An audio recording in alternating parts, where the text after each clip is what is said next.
Conéctate con personas que saben. En divoxradio.com. Y continuamos conversando con la doctora Gemma Pérez. Tenemos hoy día un tema de conversación que tal vez hace 5 o 10 años ni siquiera hubiéramos entendido la palabra electrodependencia. Y esto es algo que hoy tenemos que aterrizar. Hay personas que dependen del suministro eléctrico, que le proporcionen una bomba de infusión de aire, que estos ventiladores mecánicos, pero también hay personas que requieren de esto para nutrirse, para alimentarse. Querida Gemita, la ley Lucas Riquelme, que fue promulgada hace pocos meses, obliga, ¿cierto?, a las compañías eléctricas a no interrumpir el suministro eléctrico de aquellos domicilios en donde está declarado un electrodependiente, pero eso significa también que tienen que actualizarse esas bases de datos. También deberían actualizarse, claro, las bases de datos del CERVEL o de la Sociedad Chilena de Discapacidad, en fin. Tenemos que entender esto de que tanto el Estado se tiene que preocupar de estas personas como también de que las personas tengan actualizada su información en forma permanente, porque la declaración de electrodependiente dura un año. Cuéntanos un poquito de quiénes se preocupan de los pacientes electrodependientes que tienen ventilación en domicilio. ¿Esto es del Ministerio de Salud? ¿Esto es una iniciativa de privado? ¿Hay formas de elegir qué tipo de ventilador uno puede tener o depende de la prescripción del doctor de la patología de base? Con respecto a la elección de ventilador o el tipo de ventilación, queda a cargo del broncopulmonar infantil o de adulto del centro de referencia, de donde se atiende el paciente. Perfecto. Se elige el tiempo a lo largo de todo Chile. Ya. Eso se envía el resumen clínico del paciente y lo que necesita a grandes rasgos, parámetro, tipo de ventilación, si es a través de volumen o presión control, si es ST, etcétera, que son modos ventilatorios que obviamente nos interesan a nosotros, pero se elige el modo ventilatorio, más o menos el tipo de interfase, si es el no invasivo y obviamente por traqueostomía y todos los insumos que requiere el paciente, si es invasivo, y eso se envía a un mail que es nacional y es evaluado por el equipo de ventilados del MinSal.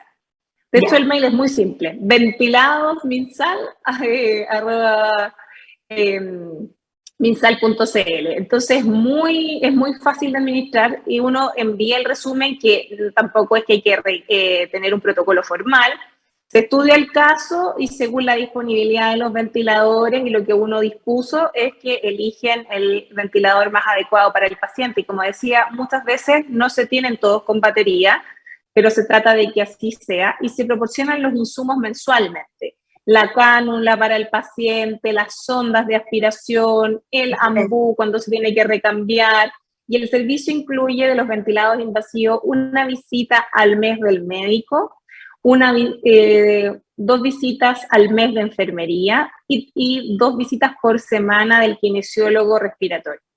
Mira, y habitualmente uno forma equipo. Es un súper muy buen servicio. Yo antes de que formara parte de él lo veía como todo muy grande, pero en realidad hay una tremenda red encima y los pacientes están muy bien sostenidos y uno tiene una constante comunicación con el centro base, con el hospital al cual está siendo atendido y referido el paciente. Entonces se pueden hacer grandes avances en los pacientes.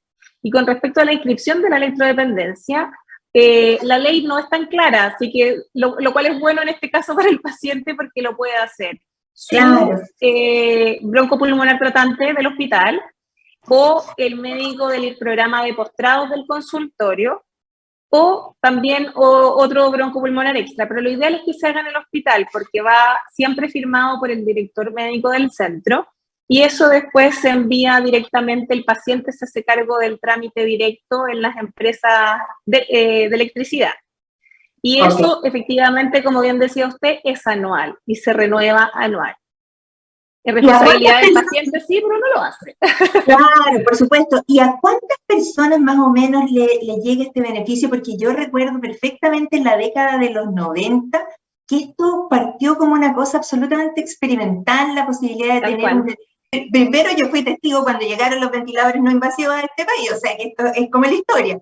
pero de ahí a que además fuera puesto en el domicilio, era algo que la medicina se resistía a entregarle el cuidado de las personas en domicilio para nada. Y en este momento, al contrario, una de las cosas que se quiere es reinsertar al paciente en su entorno, en su medio, pero ahí nos encontramos con esta desigualdad, diría yo, en términos de qué especialistas hay, si están repartidos en forma relativamente equitativa entre Arica y Punta Arenas. Yo creo que ahí estamos un poco al debe, en términos de broncopulmonares y en términos de personal, que eso yo diría que tiene que ser algo que a futuro tiene que emparejarse la cancha y ponerse a disposición los especialistas que se requieren en el lugar donde se requieren, porque la programación de este ventilador tiene que ser hecha por un especialista, por un broncopulmonar. Exactamente. Y ahí tienen que ir a ir dependiendo de los centros de derivación. Por ejemplo, en la parte pediátrica yo asumo que en los adultos funciona más o menos parecido. Por ejemplo, el Servicio de Salud Metropolitano Sur se hace cargo del sector sur de Santiago y además de la sexta región, por ejemplo. El Servicio Metropolitano Norte se hace cargo de la región norte de Santiago y de la cuarta región. Y así sucesivamente se establecen como nexos, pero efectivamente en los hospitales principales debe haber por lo menos un broncopulmonar de adulto y un broncopulmonar infantil, y es ahí donde también ha apuntado el Ministerio. Las últimas becas se están haciendo con devolución en centros más extremos para tener a lo largo de todo Chile, por lo menos en un hospital base, un especialista. Pero mira, perfecto. Ahora vamos a ocupar los minutitos que nos quedan para preguntarte dos cosas de las que yo sé que tú también eres experta. ¿Cómo estamos con la fibrosis quística en Chile, que es una enfermedad que afecta, ¿cierto?, a los niños, pero que ya se han ido encontrando maravillosos tratamientos que cambian el destino de estas personas y de estas familias? Cuéntanos un poquito de eso y vamos a cerrar con una preguntita de trasplante pulmonar que también te quiero preguntarte. Pero cuéntame primero lo de fibrosis quística. La verdad es que efectivamente, yo creo que esa es la palabra, son maravillosos tratamientos. Como bien decía usted antes, y uno cuando estudiaba fibrosis quística sabía que el pronóstico, la esperanza de vida en Chile era muy baja, 12, 15 años, entonces era muy mala y una enfermedad tremenda, y lo sigue siendo. Pero la esperanza de vida, tanto con la ventilación, porque la verdad es que esto ha sido un súper aporte, el oxígeno domiciliario y la ventilación no invasiva, ocupar BiPAP en su domicilio, nocturno, porque eso incluye el programa en el no invasivo, solamente nocturno, les ha cambiado mucho la vida a los pacientes con fibrosis quística y eso por sí solo ya aumentó la esperanza de vida en Chile en promedio a los 23 años. 23, 25 años. Si a eso sumamos que existe, la primera pregunta, los nuevos tratamientos como el Trikafta, que es un medicamento que es en comprimido, que se toma semanalmente, 3 veces a la semana en primeras instancias, y que corrige de cierta manera la proteína que les falta a estos pacientes, que es una proteína que actúa en el transporte de sodio y de cloro. Y cuando esto no ocurre en los pacientes como ellos, las secreciones de todo el organismo, de la vía respiratoria alta, de los pulmones, son espesas y prácticamente imposibles de eliminar.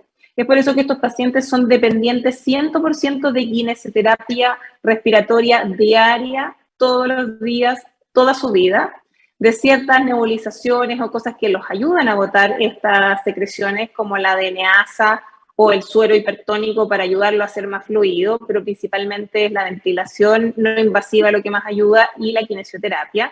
Y lo que sabemos en los últimos tiempos, que también ha cambiado mucho con respecto a los años anteriores de los estudios de neumología, es la rehabilitación respiratoria. Esos son los grandes cambios. Y este medicamento, el Trikafta, se puede usar lamentablemente no en todos los pacientes con fibrosis quística, sino en los que tienen por lo menos una mutación, que es una de las más frecuentes en Chile, que es la delta F508. Si al menos tiene uno de sus alelos, porque la mutación se da, un alelo lo porta el padre, el otro alelo lo porta la madre, que eso tiene que ver con la mutación del cromosoma afectado, que es el 7, si tiene por lo menos una, le sirve. Si tiene las dos, también se ha visto mucho más respuesta de este medicamento, y lo que hace es mejorar la función pulmonar, que cuando hablamos de las espirometrías, cuando soplan los pacientes y tienen un BEF1, o sea, una función pulmonar muy baja, muy deteriorada, este medicamento lo logra mejorar hasta en un 30% y prolongar la calidad de vida, el mejora el estado nutricional, el electrolito en sudor, que es el examen con que nosotros evaluamos a los pacientes y diagnosticamos la fibrosis quística, que es este sodio que botan porque son muy salados en términos prácticos y sencillos, baja también en un 30%. O sea, hay pacientes que llegan a normalizar su electrolito en sudor después de un año de uso de Trikafta y obviamente mejora su calidad de vida y se evalúa con un test de calidad de vida, pero por supuesto prolonga la vida y determina que el daño pulmonar, que sí o sí va a ir ocurriendo progresivamente a lo largo de su vida, esto ocurra ya más tardíamente y estos pacientes lleguen a la mediana edad sin ningún problema. Increíble todas estas maravillas de avances de la medicina, pero todavía en Chile tenemos un tremendo problema. Tú me comentabas que el 50% de los niños en Chile provienen de la sexta región. ¿Por qué puede ser eso? O sea, más que de la sexta región, de los que nosotros controlamos, o sea, en Chile, perdón, de los que nosotros controlamos en nuestro hospital. Ya. Es una cantidad importante. En el Ezequiel González Cortés. Exacto, pero que tiene que ver principalmente, no sé si la ruralidad o la cultura hace que se relacionen más entre familias, primos, por ejemplo, y como esta enfermedad es genética, autosómica, claro, recesiva, tienen que estar ligados en ese sentido. Lo mismo pasa en el extranjero, por ejemplo, en Israel. Es mucho más frecuente la fibrosis quística porque también los lazos son entre familias, se casan entre primos. Exacto. Entonces, de esta forma es que hace mucho más posible que se pueda tener o heredar la fibrosis quística. Se supone que cuando tenemos dos padres portadores de fibrosis quística, 1 de cada 4 hijos o el 25% de su prole podría tener fibrosis quística. Pero nos pasa que incluso los hermanos y las familias más numerosas vienen de la sexta región y uno lo podría asociar a eso. No tendría que ver con otras enfermedades que uno asocia, por ejemplo, los órganos fosforados. Eso, tóxicos, te decís yo. Exacto. Claro. Eso tiene que ver ya más con otro tipo de cosas, o por ejemplo los quistes hidratídicos, que también tienen que ver con el tema de las faenas y de la cocción de los alimentos, o de la pasteurización de la leche, en otras cosas. Esto tiene que ver exclusivamente con un tema hereditario y genético. Perfecto. Mira, se nos está pasando el tiempo volando, pero no puedo dejar de recordar, por ejemplo, a la doctora Lina Bosa, que llevó tanto tiempo este tema de la fibrosis quística. Tú también tienes recuerdos de tus maestros. Cuéntanos quiénes han sido las personas más señeras en este tema.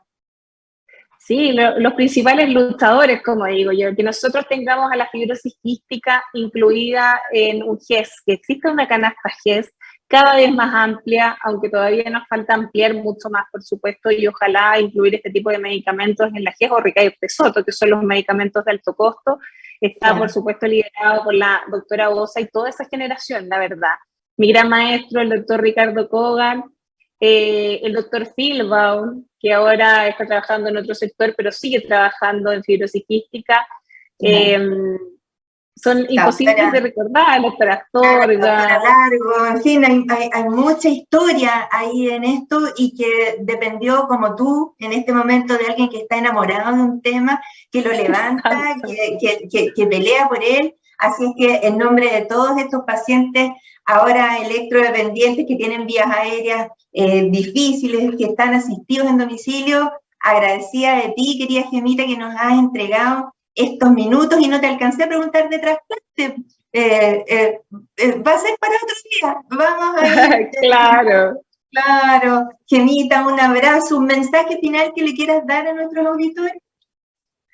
Sí, en general quizás legarlo un poquito a lo que no hablamos de trasplante, que hay que ser generoso con los demás. Y si podemos ayudar y ser donante o respetar la posición de un familiar que quería ser donante cuando fallece, ocuparlo, porque la verdad que la oportunidad de dar vida, y sobre todo los pacientes con fibrosis quística que son niños, es una oportunidad muy grande. De un pulmón de un adulto se pueden trasplantar 2 niños.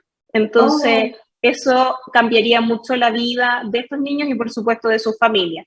Y que todos que tengan duda o tengan familiares asociados a estas enfermedades, por favor no duden en consultar, porque como es hereditario, se puede cambiar el curso de esta terrible enfermedad. Gemita, un abrazo, yo me despido de ti y a nuestros auditores los invito a una tercera pausa musical y volvemos a despedir este hermoso programa. Que esté muy bien. Divoxradio.com. Conversaciones sobre innovación, ciencia y tecnología.